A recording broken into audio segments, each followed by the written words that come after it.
So Craig, thank you very much for joining me today. Thank you.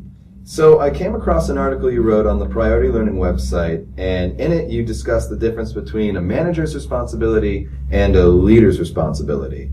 Could you expand on that a little bit? Yeah, one of the things that I was talking about in the article is if you think about any sort of position, there's a management side and there's a leadership side.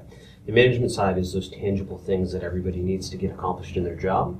It's things such as writing schedules, dealing with conflicts inside the workplace, making sure productivity is reached by your team. It's all of those sort of managerial, just very directive sort of things that need to be done versus leadership. And leadership is the part where it's inspiring people to want to do more, to become better, to wanting to take their team to the next level, to self-improve. And that was what we were talking about. Interesting. So what is the real, so that's a lot of listed things that are the differences between the managers and the leaders. But when you look at role in an organization, realistically, what's the difference between a manager and a leader?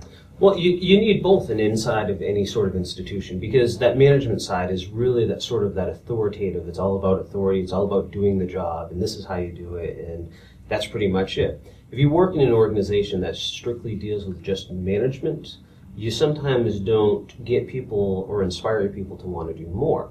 The biggest challenge is you don't necessarily, sometimes people think that you need to have a title to be a leader.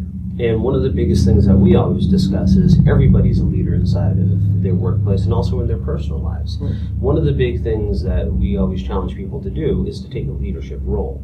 And that's that sort of, walk the hallways and dress the part and be better than you were the day before. Because at the end of the day, management is strictly about just go do it, this is how you do it. Interesting. So you mentioned that anybody can be a leader. Now, when you say that, sometimes people are either not in a management position or they see something happening in their workplace, and that gets frustrating for them because they feel like they can't do anything about it because they aren't a manager. And you talked a little bit about that in the article. Could you expand about what you meant by that a little bit? Well, it's kind of an interesting thing. Whenever I'm talking to somebody or a group, I always talk about the water cooler. And everybody always quickly understands what the water cooler is. And that's those sort of conversations that happen around the water cooler. And they're not positive. Those are usually negative conversations.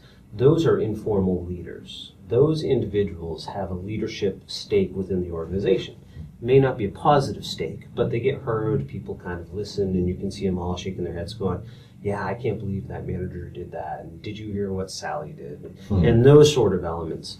The same can be said for an informal leader in a positive manner.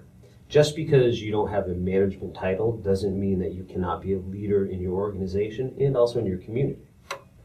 So Craig, thank you very much for joining me and explaining the difference about leadership and management. You can find more on this topic at PriorityLearningResearch.com. Have a wonderful day.